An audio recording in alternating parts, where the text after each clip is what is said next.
he also said that we are caught in an inescapable network of mutuality, tied in a single garment of destiny. And whatever affects one directly affects all indirectly. And I can never be what I ought to be until you are what you ought to be. And you can't be what you ought to be until I'm what I ought to be. You see, we're all in this together. If Martin Luther King Jr.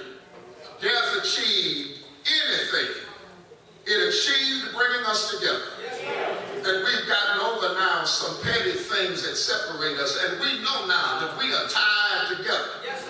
I don't care how, in my community, when people move out, they move west. So we have code words for who lives where. I know that doesn't happen here. We have code words. So if we say north, that means black folk. We don't say black folk. When we say north, that means black folk. If we say west, that means white folk. It's just like if we say food stamps. Most people think you talk about black folk. If you say welfare, it's a code word. Think you talking about black folk. But the people who say that don't know that every now and then everybody, regardless of their color, if they fall on hard times, my time is almost up. But everybody, I'm glad it's available as a subsidy, because way back yonder in my life,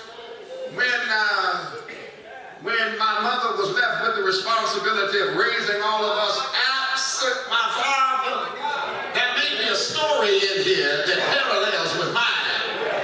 And we needed some of that food stamps and some of that welfare.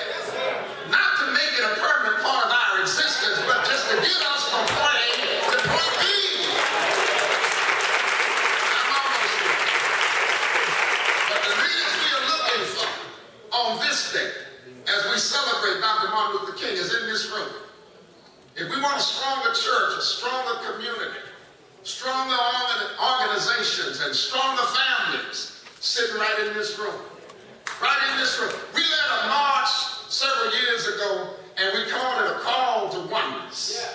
And Martin Luther King Celebration Day is really a call to oneness, where everybody comes together again to reevaluate the progress we've made, or if we've made any at all.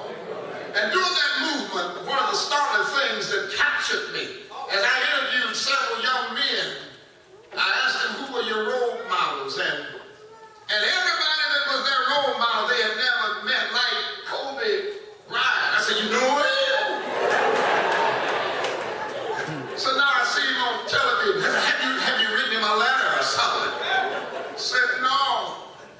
Let me tell you how far out of touch I was, people of God. That there was a young man walking around the corridors of our church, and his pants was hanging down. I thought they were hanging down because he needed a belt, and I went to my office to get a belt for the young man to help him hold his pants up on his backside. I didn't know that was the style.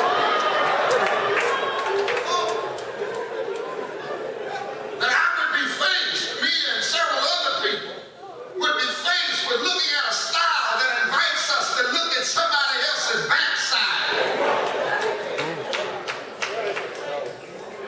All right, Big John. We're going to talk about being miseducated. What a challenge we face. So after digging just a little bit deeper into that, discovered that our parents are bringing children into this world that they're afraid of. They want to be their friends more than their servant leaders. Rather than to give instructions to them, they want to hang out with them. Not gonna work.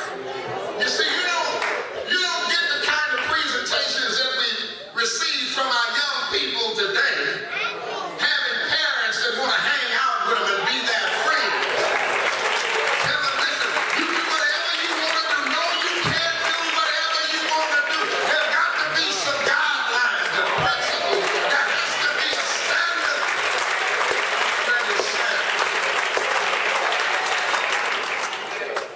So I go to my seat in just about 2 more minutes because my time is up. But I do want to say to school teachers and to fathers and mothers, choir students, ministers who are present. You know, when you become a servant leader, there ain't no glory there. You're not going to get any accolades.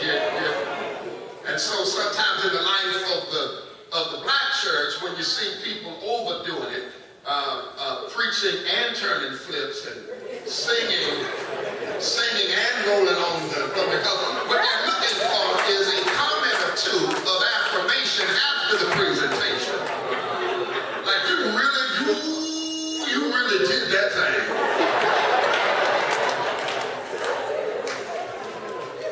When in essence, the servant leader teachers that I've had in my life are people that I despise.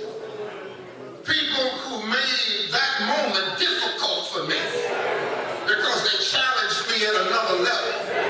They challenged my thinking. They were developing something in me that I did not know I had. And in order to get that, they had to cause some tension.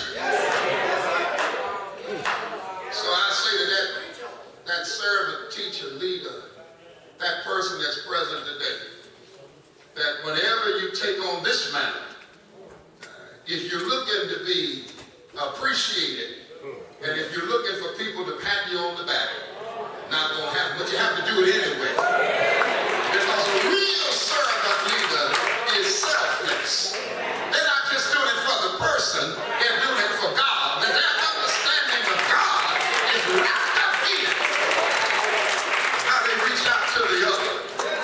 And so, you know, Martin King Jr., who we celebrate today, he served.